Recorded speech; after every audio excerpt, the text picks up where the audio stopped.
right. The last time I heard a ton of praise in the preseason about a newcomer, it was Patrick Willis. That is kind of beginning to happen in this preseason as well. We'll tell you who, and we'll also talk a little bit about the quarterback competition right after this at the Locked On Ole Miss Podcast Extra Edition right here, right now. You are Locked On Ole Miss, your daily podcast on the Ole Miss Rebels, part of the Locked On Podcast Network, your team every day.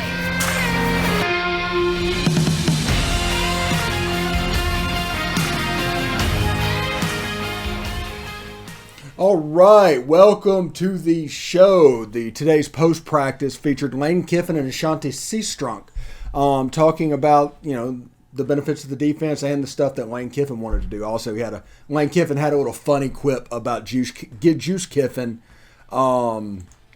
maybe providing bulletin board material for Mississippi State. That was pretty good as well. But the main thing is that I took out of this press conference yet another really big praise of Quinshon Judkins. After yesterday, Zach Evans and Ulysses Bentley talking about, this dude's a dude. Lane Kiffin talks about him being a first off the bus type of guy. I'm impressed, and I've been impressed with Quinshon ever since he signed. He was my guy from this class. Last year it was Tysheem Johnson. He was my guy. You also have Davidson Igmanosin. This has a chance to be a really special class.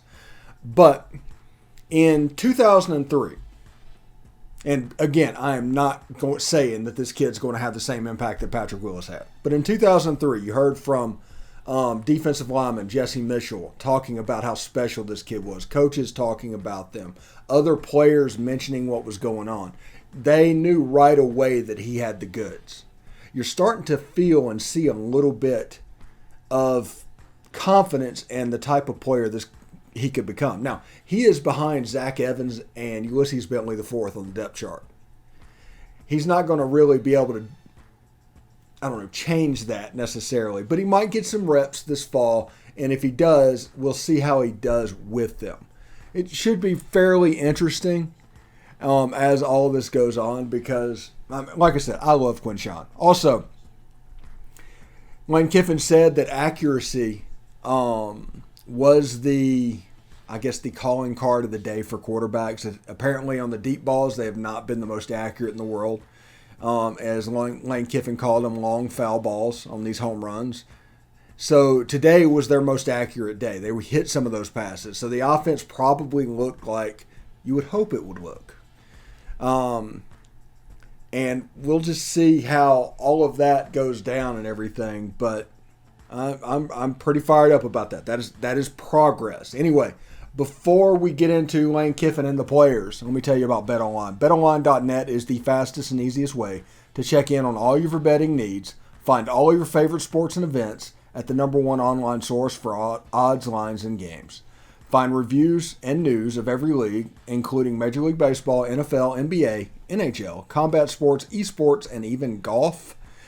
BetOnline continues to be the top online resource for all of your sports wagering information, from live in-game betting, scores, and podcasts. They have you covered. Head to BetOnline today or use your mobile device to learn more about the action happening today. BetOnline, where the game starts. Anyway, let's hear from Lane Kiffin and Ashanti Cistrunk, and we'll see you guys tomorrow. All right, so I haven't had you guys for a few days. Guys are working hard out there. It was good that it was hotter today than it had been to push them, get them uncomfortable. So a lot of new guys, as you guys know, so a lot of work to do with them. Same story, on and off the field. I think our coaches have done a good job so far. There's a lot of meshing together there as well, with half the staff being new and a new strength coach. So it's great to have a training camp.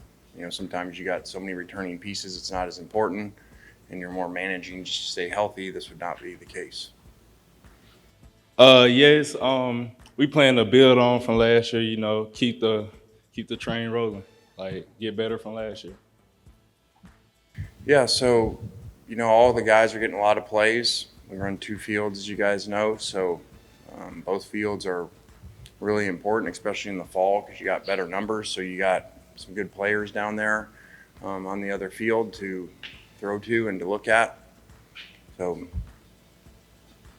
I know it just sounds company line, but all 3 have done some good things and have done some bad things. Thought we were more accurate today. We've not been accurate middle to deep throws, and that was the emphasis of the day, and they responded with that instead of overthrowing these long foul balls. We're just getting rotations, letting everybody get a feel for it, because we're still just rotating. We don't know who may start, who might not start, so we're just getting a rotation. Let everybody get a piece of it. Everybody has a chance. I do. I kind of look at things from personnel standpoint, when I go out there, kind of general manager-ish, and where guys, instead of just coach where they're at now, where they're going to be. And, we have a few guys that have come in here that I say look like you're supposed to, at an elite program, and he would be one of those. So he looks as good as any high school player we've signed from a physical standpoint. Now, you got to do a lot to be able to play and put that all together, but a lot of our guys that kind of get off the bus looking really good are portals. I'm not saying they're not good players. I'm just saying that our kind of best height speed ratio when you're out there looking, you kind of the wow factor. He's one of our high school guys who has that already. The defense, we're trying to show multiple things, have everybody all around. So I feel pretty good about it. Like, we'll be able to show different looks and stuff, and it's pretty cool. Well, I was told on my walk up here that Juice just tweeted something during practice about Malik. So we've reprimanded Juice, as you'll see on Twitter walking up here. We don't give bulletin board material. So Malik struggled early, kind of was down on all fours, and, we don't do that here. And, you got to get up and keep going. So I think Juice kind of took a shot at him on Twitter about how he's been trained. So we had to teach Juice we don't give bulletin board material around here, and it ain't like Juice has won a lot of games himself, so I'm not really sure why he's doing that. So Malik has had an adjustment period, but has really flashed and made some really special plays. Actually came back after that period and scored a long touchdown on the last play, of the day. So got a very high ceiling, a lot of work to do still. Fall camp is hard, We're just working, man. They're trying to make it fun with the meetings and stuff, having fun, like music and all that, but fall camp is fall camp. It's going to be hard. That's both. Again, even though we have similar schemes to last year, very similar, we have new coordinators, a lot of new position coaches, and a lot of new moving parts coming in. So, you've heard us say it about, thinking outside the box, creating a new box, and we try to do the same thing with personnel and not just say, okay, here's our scheme, you got to fit into these spots. We try to figure out where are our best players, and then we'll stay in here all night figuring out schemes around that. So that takes some time. Yeah, that's usually the biggest jump, year 1 to year 2, and those DBs have looked really good.